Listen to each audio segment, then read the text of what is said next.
dhiirigelinta iyo garab istaagga dhalinyaradu waa horseedka guusha mudanaha hogaamiya golaha deegaanka degmada Gabiley mudana Maayir Maxamed Amiin Cumar Cabdi ayaa maanta hotel Garolin Green Village ee magaalada Gabiley xarimo sharafeed ugu sameeyay xulka gobolka Gabiley ee basketballka orodada iyo kubadda cagta sidoo kale maayirka magaalada Gabiley mudana Maxamed Amiin Cumar Cabdi ayaa xudigaha xulka ku dhiirigeliyay lacag dhan $3,500 dawladda hoose degmada Gabileyna waa tiirka koowaad ee dhiirigelinta xulkan waxaana munaasabadan xarimo sharafeedka goobjoogka ahaa barsaabka gobolka Cabdikarin Aadan Xaaji Diiriye barsaabka gobolka Cali Case xildhibaanada aqalka golaha deegaanka degmada Gabiley iyo sidoo kale musharaxad xildhibaan Xaliime Cabdi Ubsiye aqoon-yahan Axmed Yaasiin iyo marti sharaf kale oo tiro badan sidoo kale isla munaasabadan dhiirigelinta iyo xarimo sharafeedka ayaa xulka gobolka Gabiley lagu guddoonsiiyay agab sportis oo xulka gobolka ugu soo deeqay wardiyahanka caanka ah ee Mo Farax uguran waxa halkaasi ka hadlay tababaraha xulka kubadda cagta Axmed Cumar Awga iyo sidoo kale isuduwaha ciyaaraha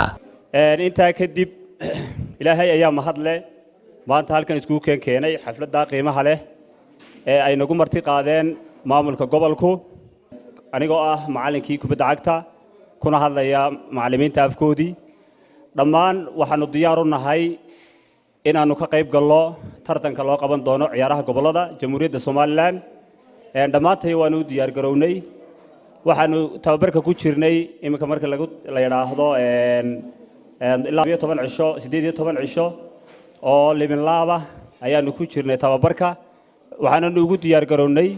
si qiimo iyo qaaya leh taasi oo ay maamulka gobolku mar walba na garab taagan yihiin waxaanu leenahay dhammaan ciyaartooyada waxa laga rabaa gobolka sanadka in la keeno 3 koob hadduu Ilaahay yiraahdo kubadda cagta kolayga iyo orodada taa waxa weeye waxaynu ku gaari karnaa guul inaga oo isku duubnaana wada socona meel ka soo wada jeedna oo isku damqana dhamaanteen maanta isku keentay inuu casuumeen madaxda gobolku waxa weeye say inoo xog wareystaan si ay u arkaan dhalinyaradii la soo xulay una dhiirigeliyaan lana dardaarmaan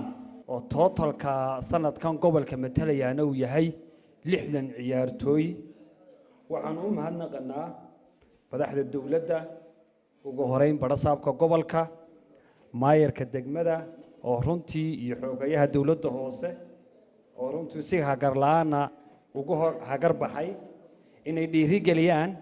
ama inay garab istaagaan bahda kubadda cagta ee sanadkan 2020 u matalaya gobolka Gabiley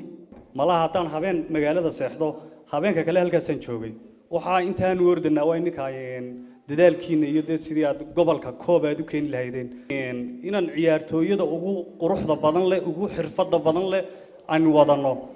mar walba midowgiina haday basket noqoto haday food noqoto iyo orodba haday noqotaan mid walba waxa ka qaldama ka kale ka weyn inuu sheego uu hogaamiyo taasaan maanta isku keenyeen in dhiirigelisaan inkana ay niga go'naato sidii hooyadayni daawanaysa halka sacabka iniga soo tumasa aad uga farxin lahaydeen muhiimadda koowaad horta waa talabaadna waxa weeyaan inaan annagoo maamulkii gobolka iyo degmada iyo xildhibaano madax dhammaan in garab taaganahay on heel iyo hoob in garab taaganahay ilaahay waxaanu ka baryanaa in dadaalka iyaga khasaarin ee idinkuna noqotaan kuwii ku soo guuleysta koobka aad keentaan mar walba waxa laynoo yaqaanaa baraasiisha gobolka inaan nahay Soomaaliland oo dhan haddana inaynu ku soo hadhno meelaan munaasib ahayn dadka inta laga leenigeliyay madaxdiinu maanta halka ay neef fadhido wali gobol la galiyo wallahi ma jiro marurjixna ahaade way isxaal ogtiinay iswaraysta habeen iyo dharaar weyn dhex taaganahay gobol xiraysan amba wixii sadeed xiraynta iyo kharashka iyo waxani waa wax soke laakiin waxa muhiimad waxa weeyaan sidoo mar walba ay nii garab joogan madaxdiinu ay nii garab fadhiyaan leeyihiin maxay niga dhiman iyo maxay niga qaldan oo wax Ilaahay lagu mahadiyo haba yaraato sidoo kale waxaa halkaasi ka hadlay xildhibaanada golaha deegaanka degmada Gabiley aqoon-yahan Axmed Yaasiin iyo sidoo kale musharax xildhibaan Xaliime Cabdi Ubsiye weydiin lahaa maanta su'aal ciyaartooyga Gabiley maxay ciyaartooyada kale gobolada kale dheeriyay su'aasha maanta hadii la weydiin lahaa oo waliba ku xisaabtantaan inaan anigu Gabiley marna u soo ciyaari jiray haday kolayga noqoto iyo haday kubadda cagta noqotaba kana warqabo gobolada kale xaaladda maanta ka jirta hal qodob baan oran lahaa hal statement kaliya ku soo kaba diliga ugu dhalaa jawaabtaada waxay dheeriyiin baan oran lahaa maamul u dhagan nugul oo hura wax walba haday noqoto heer degmo iyo heer gobol deenta ciyaaru soo socdeenna waan idinku soo dhex jiray ciyaarta ama college ama ciyaaraha fudud dheh ama football dheh waxa la yiri guusha maxaa keenay nimanka science yahanada ciyaaru ay soo baadheen qodobada ugu waaweyn ee guulaha keena waxa kamid ah ay yiraahdeen 40% ayay mas'uul ka tahay guushu waa kooxdu afka qalaad waxa ku yiraahdaan team chemistry oo fahanka guud noqonaysa kooxdaas sida isku caashaqsanta sida ay kooxdaas isku socoto isku niyadsan tahay isku ogoshahay isku neef ogoshahay 40% bay keenta tababarkan imikaanu soo qaadanay iyo waxyaabaha kale technical skills qofku shakhsiga uu leeyahay waxaasi waxay noqdaan 20% bay soo urura marka dardaarankayga u muhiimsan 40% sideen isku jeclaano iyo guusheen ku xidhnaanaysaa muu faarax ayaan horta marka hore salaan iniga wadnaa kalshiya laaba inuu soo salaamayay marka qalabkan beri hore ilaa aduu 3 sano ka soo wareegay ayaan qalabkan haynay aan ugu talagalnay gobolka ciyaarihii hore ee gobolada berigii baaqday ayaan ugu talagalnay insha Allah taala waxaan doonaynaa sanadkan wixii ka dambeeyana inaan gobolkeena dib u soo eego haday sportski tahay kala duwanaa kubadda cagta basketka orodada wila kaalinta muhiim wuxuu ka qaadanayaa orodada sidii orodada loo heli lahaa orodiyahana la mid ah oo geeskan Afrika magaciisa kale matala insha Allah taala marka waxaan doonaynaa inta aan faafahinta bixino qalabka wadno qalabku waxa weeyaan waa sharabaado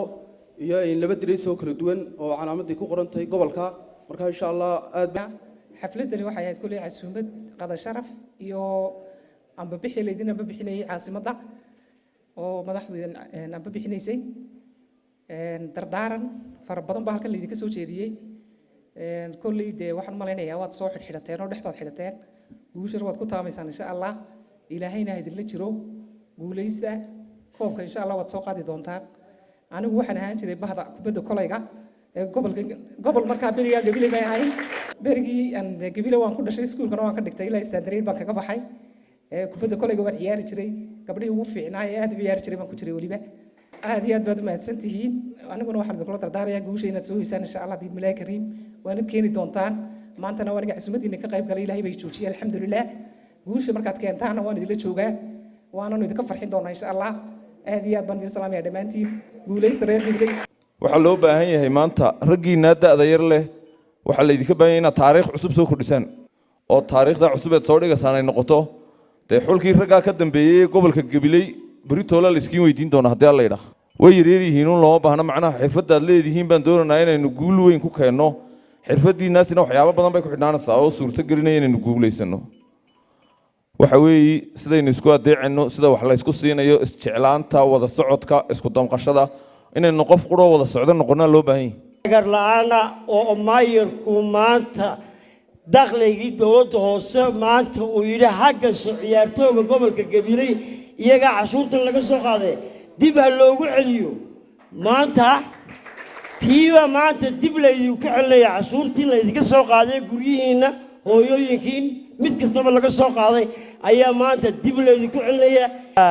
imika 2 saacad iyo bar ka hor waxaan ka soo galay waxaanu idinka soo kirinay gurigii gurigu qaalisanaa oona gobolada kala haysan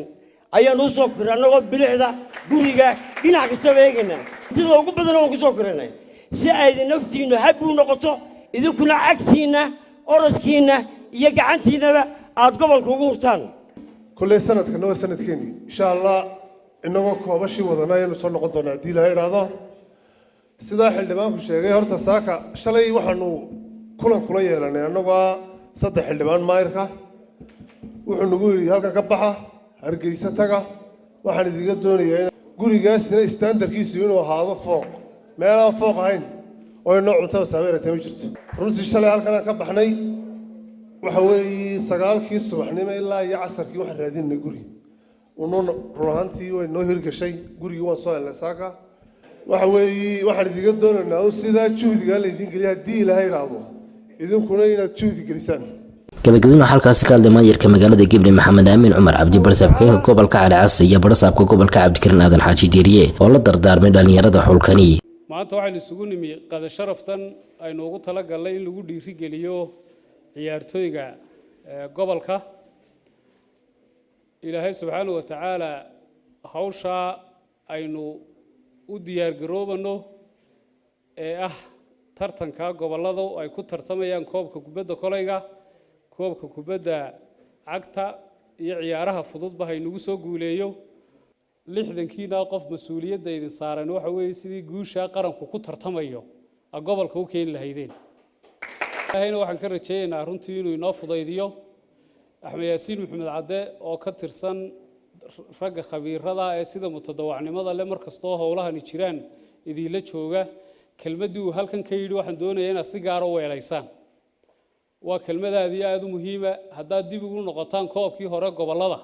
aad waxaan aaminsanahay kelmaddaa imika inoo sheegay inay koobkii kubadda kolayga inaga qaaday koobkii kubadda kolayga laynagagama qaadin xirfad laynagagama qaadin iyo xariifnimo waxaa laynaga qaaday kooxdu iyadoon isu yuhuun ahayn oo waxoogaa jiraan ayay garoonka gashay soo saamay ahayn arrintaasi lafdhabar bay u tahay guusha aynu u soconno in la isjeclaado la isku duubnaado la isneef ogolaadaana kow bay ka tahay guushaynu doonayno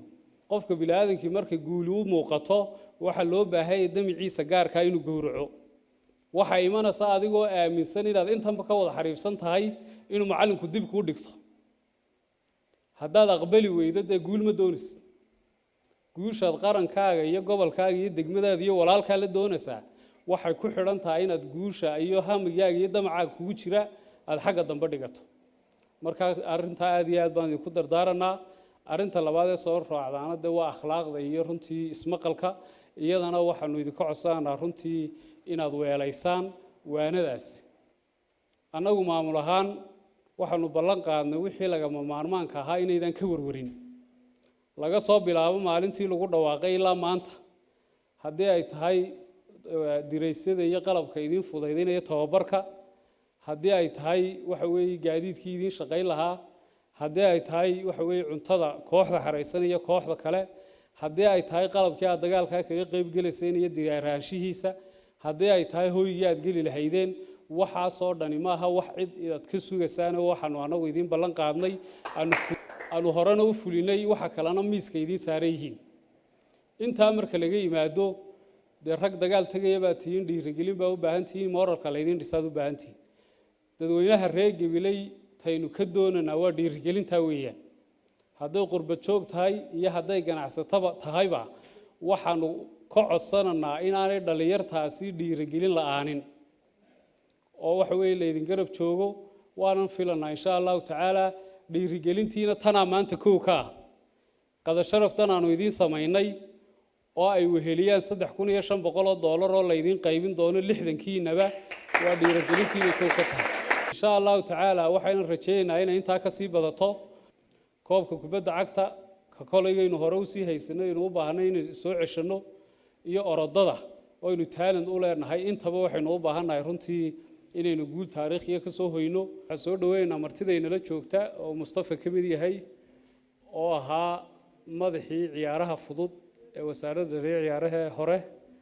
iyo xasan mataankii Mo Faarax waynu ka gudoomanaa hadiyadii sidaan ee ka timiday Mo Faarax mararka qaarkood waa laga xanaajinaya si aad u xanaaqdo aad kaad u qaadato waxaan rabnaa oo idinka rabnaa ciyaaraha gobolada ee 28 bisha bilaabmi doona insha Allah inaga ciyaarteena ugu horeysa waxay noqon doontaa 30 bisha waxaan idinka rabnaa saddexda koob ee aynu hiigsanayna si aynu u gaadhno inaan hal yellow card qaadan one single yellow card